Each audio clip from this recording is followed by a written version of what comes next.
located in here. And Oh my God. like 200 yards away from Golgotha. And the Garden Tomb, that's why it was the Garden Tomb, is because it had a wide presence thing where they could just go and harvest the grape juice and everything. And then the tomb was, right now. This isn't the one, I'm just saying,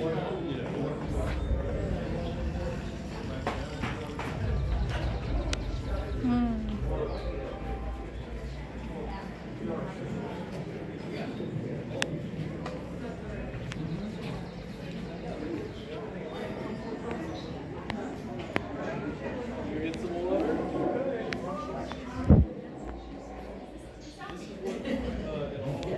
Way across the water, yeah. Ah, you're sailors, I see. You've come quite a long way. Well, you're welcome to rest with my family today on Shabbat if you would like. We'll have our meal later on in the day. In the meantime, there's an elder in the synagogue. You can go and listen to him discuss Torah in the synagogue if you'd like. Of course. Shalom, friend. How are you? I'm good, thanks. Very good. If you're looking around my home and you have any questions about anything, let me know. Feel free to rest as long as you'd like. Okay, thank you. Shalom, friend. How are you? Good, thank you. Very good. So cool. Feel free to go and rest in my home as long as you would like. Oh, thank you. Prepare food, Jewish. dates and all that type of stuff. This is a Jewish A home. Jewish. Okay. Hospitality.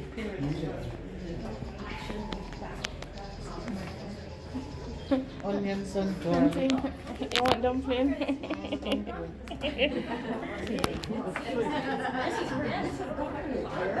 Yeah, garlic. And have fish over here and onion. leeks. Pomegranate. Aged barley. All right, it's like how this day, right? Huh? Yeah. Milk minus one most day. Antique. Mm-hmm. So this is what it's for. Oh.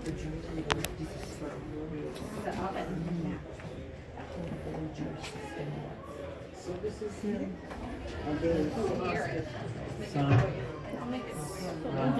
that's a toy. Fish.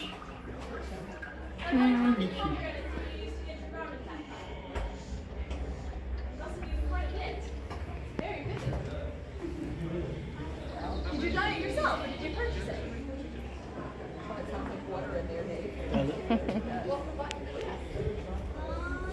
Ah, very good. How many baskets did you trade for that? No baskets. No baskets? What do you trade? What do I trade? Do you make pottery? I'm an artist. I draw. Ah, you make draw and trade your art for this? Do you do the mosaics, perhaps? Yeah, she does. Yes, I did. Very good. Very good. You're quite skilled. Oh well, I don't know about that. So I just finished dyeing some wool. You can come and touch it. My name is Shoshana. What's your name? Soshana. Very good name. Do you know what your name means? No? All of our names here mean something. Mine is Lily of the family. Very good, Katie. Come here. Come. I have some wool from our sheep. Take the wool.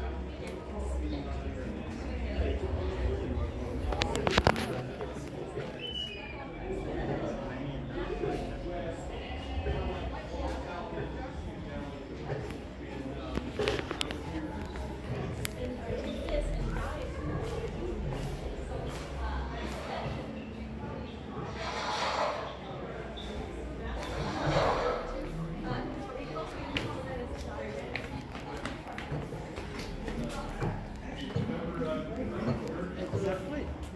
The main purpose of the synagogue is for the reading, the teaching, the studying, and the learning of the Torah, the 5 books of Moses, Genesis, Exodus, Leviticus, Numbers, and Deuteronomy. That is its main purpose. Now, initially, we had a very difficult time trying to teach the Torah. Do you have any idea why? Now, before anyone attempts to answer, I must warn you that the answer is far too obvious. Anyone? Said language? You are correct.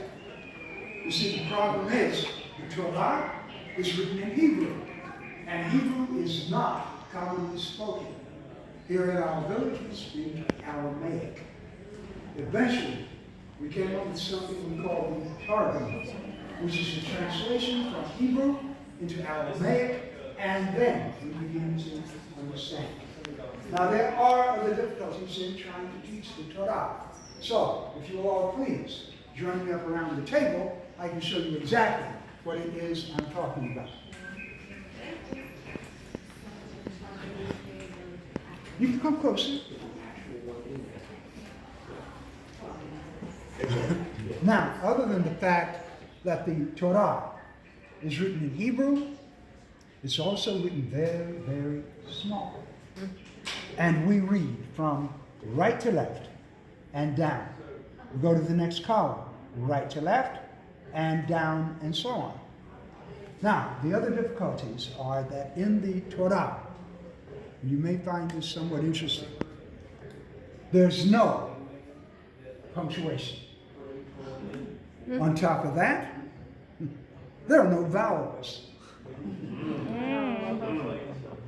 But my personal favorite, there are no spaces between the words.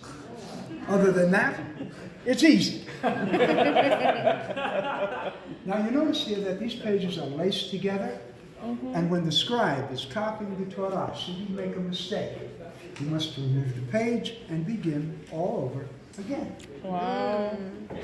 Now, excuse me, imagine, if you will, that these pages are not laced together, and we're going to have one continuous scroll. The scribe begins copying the Torah at Genesis, works his way all the way through Deuteronomy, gets to the very last page, the very last word, and makes a mistake. Guess what? To write everything over. He must begin all over again. That is why these pages are laced together. However, there's a far more important reason. You see, we believe that this is God's word, written to us through the books of Moses. And since we believe God's word to be perfect, therefore the scrolls must also be perfect. Any questions about that? No. Now, consider that you are all, right now, in the first century. I have a question for you. Are women allowed in the synagogue? No. How many of you say yes? Is that okay? How many of you say no? How many of you are afraid to commit? They're I want to include everybody. They're allowed in certain parts, but not like Not in certain parts of the synagogue, but they're not allowed into the Upper. Outside The holy I of think holies. you are mixing Yeah, Old up the Testament. temple. Yeah. The temple with the synagogue. Oh, I was just kidding. Okay, no, that's good try. See, the thing is, you are all right, and you are all wrong. You see, on Shabbat morning, which is our Sabbath, all of us gather here in the synagogue, men, women, and children, to hear the Torah read aloud. Now, there are rumors that are circulating around about other synagogues in other villages.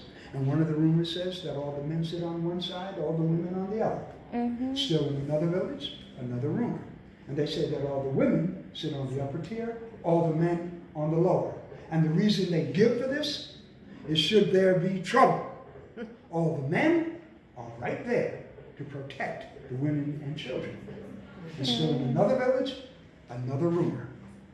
And they say that no, women are not allowed in the synagogue. However, this is not the way we do things here in Nazareth. Here in Nazareth, we keep the families together. We do not separate the families. Are there any questions about that? Yeah. Now, behind me, it is believed that this is where these scrolls are kept.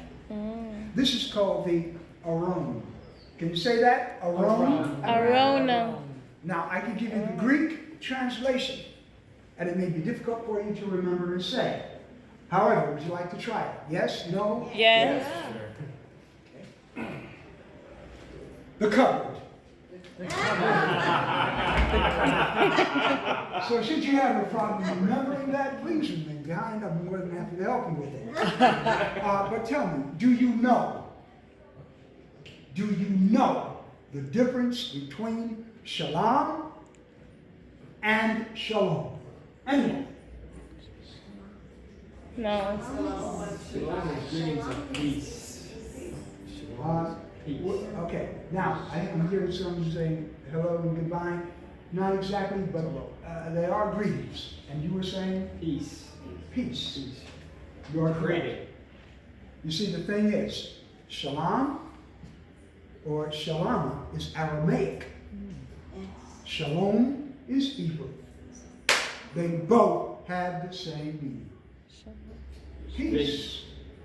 And they also share the same deeper meaning. And that is, we wish you God's completeness, that all is right as God intended it to be. Shalom. Now, just a couple of things before you leave. Are there any questions? Yeah, you mentioned on the Torah that there's no vowels. Does that account for why, when we see like the Mesha scale, the Moabite stone up above on the fourth floor, it has no vowels in the spelling of Yahweh? YHWH. The ancient spelling does not have vowels. You confuse me. Yeah. I tell you why. We're in the first century. All the buildings here are one story. Oh, okay. So I cannot